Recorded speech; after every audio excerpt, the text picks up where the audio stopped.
Hi, folks. This is Brad Brain. Wherever you are, I hope you are staying healthy and being well. Over the weekend, I had an email communication with a client who I could tell he had some confusion about old age security. We were talking about the timing of it and clawbacks. Now, when I say this, I don't mean to single the guy out, but rather if he has questions, I'm sure other people have questions too. And this is nothing new. I remember a conversation I had with somebody back in, this would have been 1995, 1996. It was when I just got into the industry. And what I was suggesting to this person was that they invest to get a little bit better rate of return than having the money sitting idle in the bank. And her concern was that she was going to have some benefit that she received on behalf of a child clawed back. I don't even remember what the benefit is now. So much time has passed, but that was the thing that stands out, is that she just couldn't um, entertain the idea of trying to do better with her money because she was worried about having something taken away. So for the people that just want the highlights, here it is. So here's what this presentation is about. Let's say you have an opportunity to earn $1. Okay. If you have an opportunity to earn $1, there's a couple of things that might take some of that money away from you. One is taxes, but you're only ever taxed a portion of what you make. They're never going to take away more than the $1. If you make $1 of income, you get to keep something, even if you're heavily taxed. Or the other thing is clawbacks. And very rarely will there be some line that once you cross that, you lose everything. That's not usually how it goes. So typically what will happen is you might earn $1 and potentially have some taxes or clawbacks and have a portion of that taken away. But even if that was to happen, what's better? Not to earn the dollar, or to have earn the dollar and have be able to keep a portion of it. Well, clearly it's better to keep a portion of that money, even if you're subject to taxes, even if you're subject to clawbacks, right? Okay, so let's talk about this stuff. Typically, what happens when people ask me about government benefits, seniors benefits, and things like clawbacks is they phrase it that I don't want to have my Canada pension plan clawed back. I don't want to lose my Canada pension plan. Folks, you will never lose your Canada pension plan. It is not subject to clawbacks. So there's a significant degree of confusion out there about just what is clawed back and what isn't. So here's how Canada pension plan works. The standard scenario is age 65, $13,855. Okay? If you take maximum CPP at age 65, you can get $13,855. Now, with Canada Pension Plan, you have the option of taking it early. Should you do that, you can take it as early as age 60, but if you do that, it will get reduced by 0.6% per month. And what that works out to be is if you go all the way to age 60, you do qualify for maximum CPP. You can get 867. Okay. 65, 13 grand, you take it early, you can only get 8 grand. Okay. Now, you can also take it late. You can take it deferred all the way to age 70. And if you do, you will get an extra 0.7% per month. And that can take you all the way up to 19,674 a year. All right, so excuse my penmanship here, but take it early, you get a discount. Take it late, you get a bonus. You take it at 65, 13 grand, take it early, 8, take it late, 19. Okay, that's how CPP works. So it's subject to taxation, but it's never, ever, ever subject to clawbacks. Okay, so there's sometimes a focus on the numbers here, focus on the math. People will think about what is the mathematically ideal time to take money from the CPP. And I rarely focus on that, and I'll tell you why. To me, it's not about some sort of optimization of a math algorithm. It's about what you want to do in your life, right? If you need income, here's a source of income. Let's take the income if we need the income, okay? Let's do lifestyle planning, not mathematical algorithms. So lots of times what I'll suggest to people is if they're 64 years old and they want to do a world tour, well, maybe not so much right now with COVID, but I don't know, buy a speedboat or something. Well, maybe this is one of the sources of income that we should be turning to in order to fulfill those great goals of life.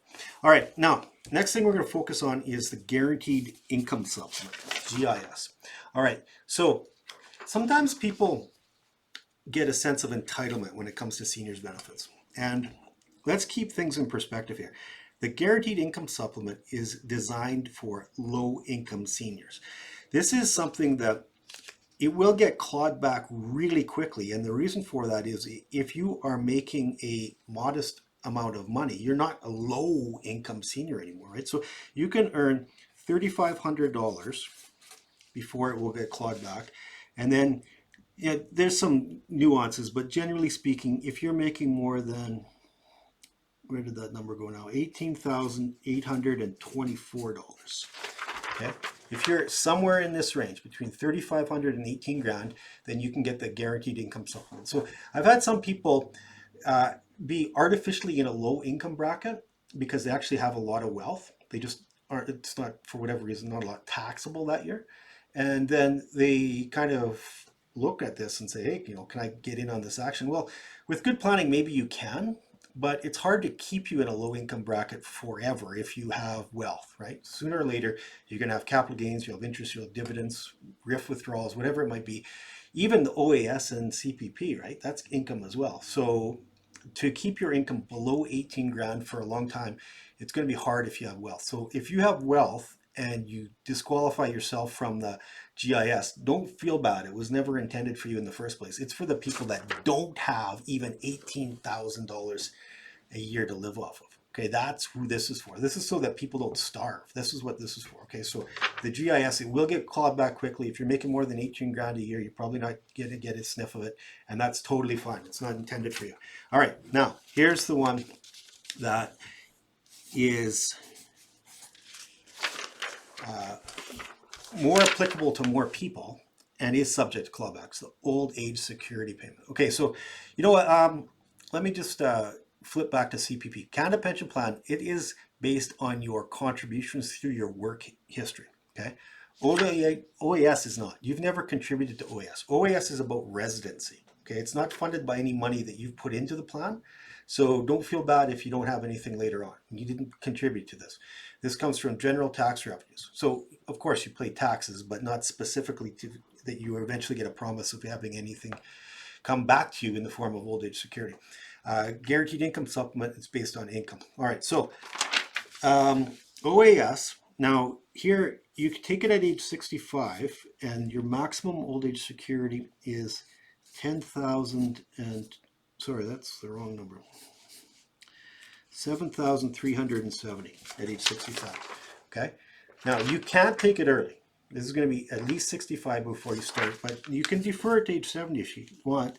And if you do that, it will get bumped up by 0.6% per month all the way to age 70. And the math on that works out to be, if you qualify for maximum OAS, $10,023. All right. So there is an incentive to defer taking this. But we're back to this same line of thinking of why are we doing this in the first place? Are we doing this to maximize lifetime income based on assumptions for life expectancy? A lot of people do that.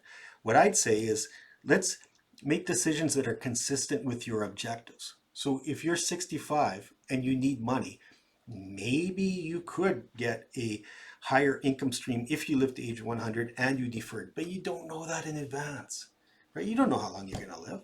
So to me, we want to make decisions that are all about what are you trying to do in your lifetime versus what's the ideal optimization strategy if we were able to know longevity, which we don't, okay? So you can defer it, but the thing that is more concerning to people about the old age security, it's not the timing, it's the clawbacks. So we're going to talk about old age security clawbacks because trust me, there is no shortage of confusion and apprehension about old age security clawbacks.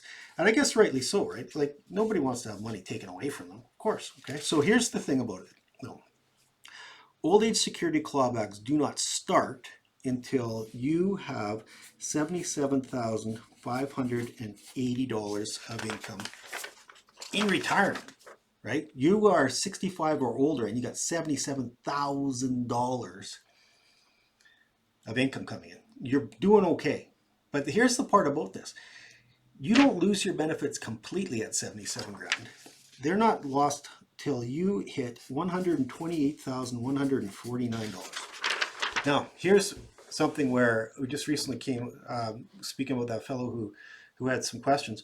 He was thinking that between him and his spouse, that they weren't ever going to see that. But this isn't per family. This is per person.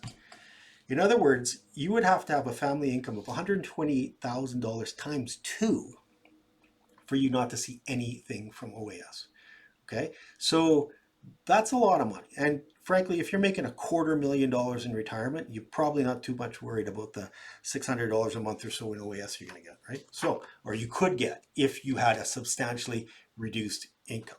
That's the thing, right? The guys that lose this completely, they have substantially higher incomes than the people who aren't losing their OAS, right? So if back to my torn paper strategy, what would you rather have? Even with the clawback, would you rather have $128,000 a year of income, or would you rather have under 70 and then get the $6,000 a year, $7,000 a year in OAS? Okay, clearly it makes sense to make decisions that are consistent with your life, not consistent with maximizing OAS. Okay, so the difference between these two numbers, you're going to see clawback at 15%. So if you make $1 of income, you're going to lose 15 cents of OAS.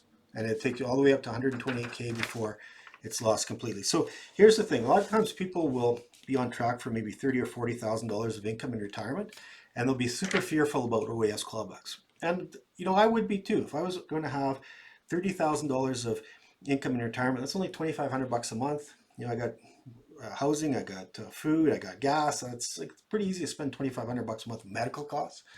So if that's the entirety of my retirement income, of course I don't want to see it lost. But those people, they're nowhere near OAS clawbacks. You need to have $77,000 before this stuff affects you. So here's what I found is that we have a lot of people that are scared about OAS clawbacks, but it's never going to touch them. And then we have people that maybe will lose the OAS, but they're making a lot of money. They're not too worried about it.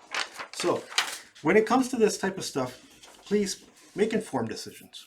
We don't want to make decisions based on what the buddy in the coffee shop said or what you saw on social media. There's no shortage of misunderstandings out there.